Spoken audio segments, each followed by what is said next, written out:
Hey, how's it going, everybody? Welcome back to the channel. And so for today's video, basically I just kind of wanted to cover the Pixel 3 and just kind of revisit a moment in time when I first heard that the Nexus program was going to end and that Google was finally going to have hardware that they felt would compete against the iPhone. And when I first heard that, I was really fascinated by it because we all seen Nexus devices. We all know what the Nexus program was. And I feel like that when we refer back to comparing the Pixels compared to Nexus, we kind of forget that the Nexus was a program that Google partnered with different OEMs for them to build the hardware that would showcase the next version of Android. And that's really what it was. So they partnered with HTC, they partnered with Samsung a few more times, they partnered with LG a bunch of times, Motorola, Huawei. So this was a program that was definitely not that what we would say was Google's direct hardware challenge to iPhones. It just wasn't. It wasn't until that Google acquired the HTC development team is when we kind of got the idea that Google was about to push this. Now, we originally thought they were going to push this when they acquired Motorola Mobility. We figured that they were going to do something within that sense, and they probably were. I mean, who knows? Maybe their actual flagship would have been the device that was shelved, Project Aura. By the way, if you guys haven't heard my first episode podcast, I would really hope you guys go check it out. It is on your favorite podcast sources. Season 3 just started, and I just had the first episode uploaded yesterday. But Project R was shelved. Motorola Mobility was sold to Lenovo. So then they acquired HTC's development team, and that's when we got rumors of Google actually pushing hardware along with their software, and then we saw the very first Pixels. And the very first Pixels, of course, obviously had some problems. And I think everyone was holding Google to a very high standard because it was so long that, Apple and Apple fans can boast that, the iPhone is manufactured in-house by Apple, and the software, iOS, is manufactured by Apple. So Apple did the hardware and software. Seeing Google finally come in with its own hardware, now with its software that it's been trying to perfect for many years, it just had this huge goal in mind for people. And so therefore, while people were in fact rooting for the Pixels, they held it to a high standard. They wanted it to be released and they wanted it out there. And so when Google finally came out with the Pixel, people wanted it released. They wanted it out there. They wanted it to contend against the iPhone. No issues at all whatsoever to make it to where it was like, top contender. But of course, obviously with the Pixels, there were issues. And even with the Pixel 2s, there were issues.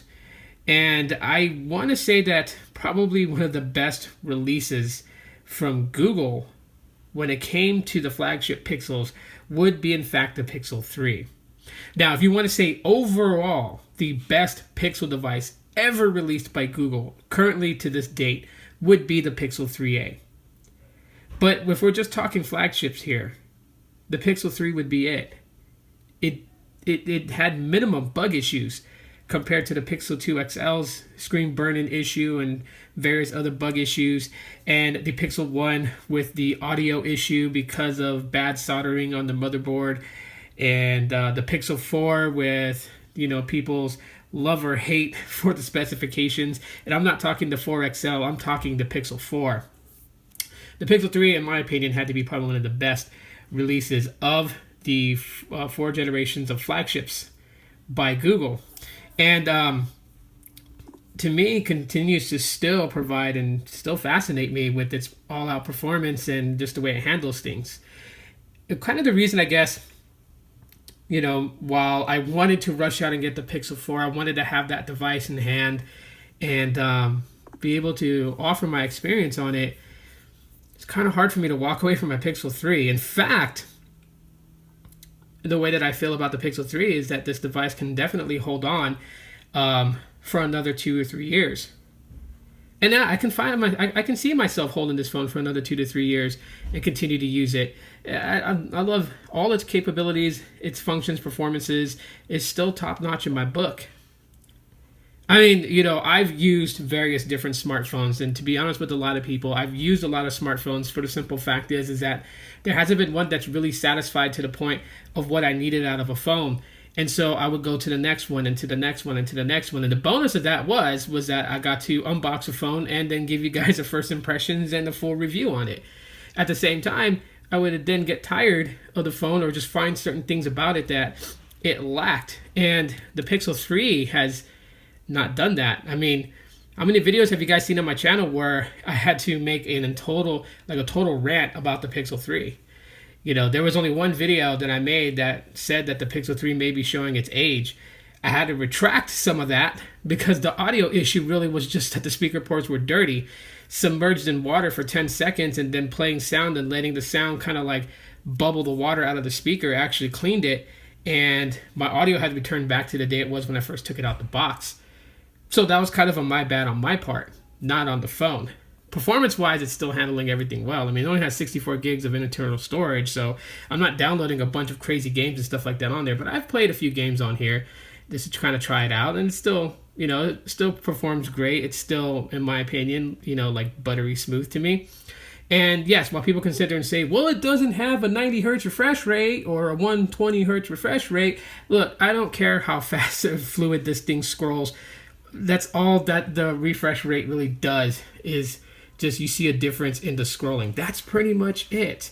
Okay, but if I'm like on Facebook or whatever, I don't need it to scroll that smooth while I'm going through Facebook. And yes, it can make an enhancement in a rich gaming experience, but I'm not a heavy gamer on my phone, so for me that's not super important.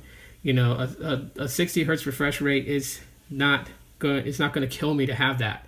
I know the Pixel 4 has a 90 hertz refresh, but look what that does to the battery if you have it enabled. The whole point of smartphones is for it to be your companion to help you on the day-to-day, fetch information, entertain you at times when you're bored, and keep you in communications with your friends, families, and etc. Right? And that's all that I expect out of my phone to do. Reply to emails, handle some business, make some videos, make some thumbnails for my videos, upload it, edit it. I do all that from this Pixel 3, okay? I mean, you guys want to know, I use it as a thumbnail maker. I make my thumbnails with that. Either I take a picture or something, or I download a photo and then just enhance it with, text and other stickers and things like that to make my thumbnails for my YouTube videos. I do my banking from my Pixel 3. I check the news. I look up for other smartphones I could possibly buy that's within my price range. I stream from it on Periscope, which is also the streaming service for Twitter. Instagram, all that stuff is done from my Pixel 3. And it continues to be the device that I choose as my daily driver for the Android side of things now that I do use both iOS and Android. And I'm always called back to my Pixel 3. I'm always called back to it. And that's just because I think that it's great. Sure, it doesn't have a 4,000 milliamp hour battery. I'm totally fine with it. I can make it through a day on just the 2915 milliamp hour battery that's inside of this thing. It's well optimized to handle and to sip power as I'm using it day to day. Okay. When I get home, fast charging is available. Wireless charging is available. So I can always charge it up over the night. Not one that says that a great phone is a phone that you don't need to charge until every 5 days later. That would be great. It's a good convenience to have a battery of that size. But not having the battery that size doesn't mean it's a terrible experience and I'm never going to have a great experience with this phone because the phone keeps dying at the end of the day. That's just, yeah. I'm a little bit more down to earth. That's not going to kill me.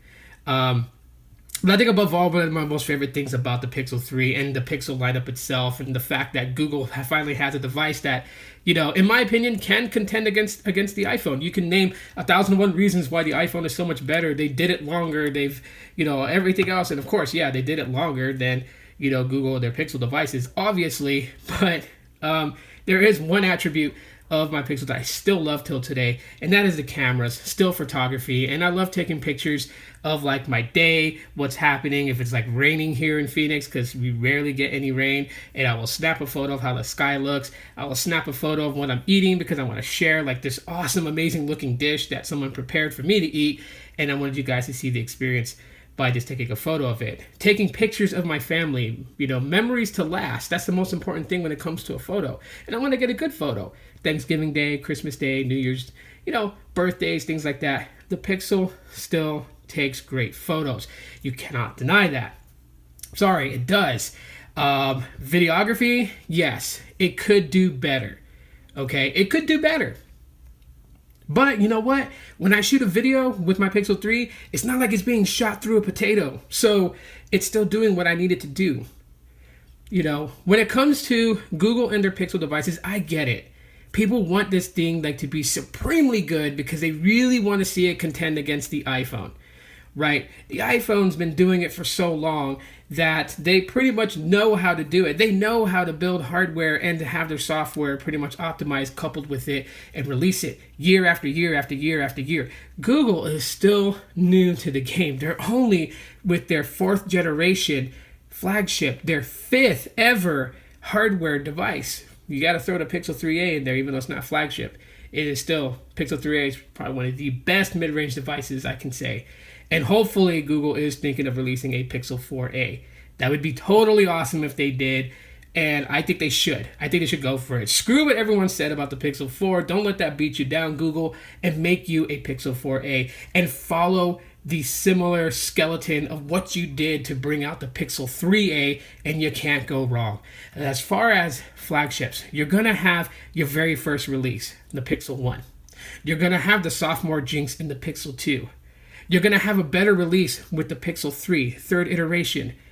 And then when you decide to change format and try something completely new, it's the first of its new language. So it's gonna fail. It's gonna happen. Pixel 4 was destined to happen. Without these mistakes, Google will never know how to fix it with the Pixel 5. And just with any iteration of the Pixel going down the road. Sure, we can point out, they were pretty stupid for doing this and they were pretty dumb for doing that. But you know what? It takes a lot of mistakes to get to the right answer. So let Google make its mistakes. That's what Google is there for. That's why they're so googly, right? They do things out the box. Let them make their mistakes. Go ahead and give them critical feedback. It's needed for them to understand what they did wrong. But should Pixels just go away? Just get out of here, never come back? Heck no. Heck no. The Pixel needs to be around for generations to go forward. And Google can only get better. They need to hone their skills, hone their craft, get their collective board of geeks, and just push through and bring us the Pixel 5 this year. And make the Pixel 5 be the statement that says, hey, all you Pixel fans out there and Google supporters, we are so sorry for the inconveniences that the Pixel 4 may have caused you. Here you go. Pixel 5. And yeah, I'll probably upgrade to the Pixel 5 if it went miles beyond what the Pixel 4 did. I mean, don't get me wrong. The only thing for me that I feel that the Pixel 4 has going for it is that I love its actual design language. Okay, so the matte white finish with the black camera box on the top right there with the black metal rails on the side just looks really good. Even the oh so orange looks really good. And I wish they would have did that with the black version instead of going for a gloss finish.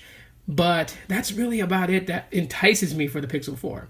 As far as usability, as far as facial unlock and all that other stuff, that doesn't make me want to really go and spend almost $1,000 on a phone.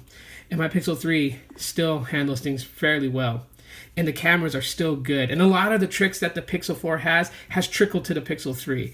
But just a few things, like, of course, obviously, the super red zoom is not on my Pixel 3, obviously, because I don't have a telephoto lens in the back right there. I have one single lens that's working for me. So anyways, guys, that's pretty much my thoughts on the Pixel from Google. Let me know what you guys think in the comment section of the video, if you guys agree or disagree with me, and please tell me why. Drop a like if you enjoyed today's video. If you just found my channel and subscribed, I appreciate that. Hit the bell icon to be notified when I upload. And that's it for right now, guys. Love my Pixel, especially my Pixel 3. And as always, Aloha.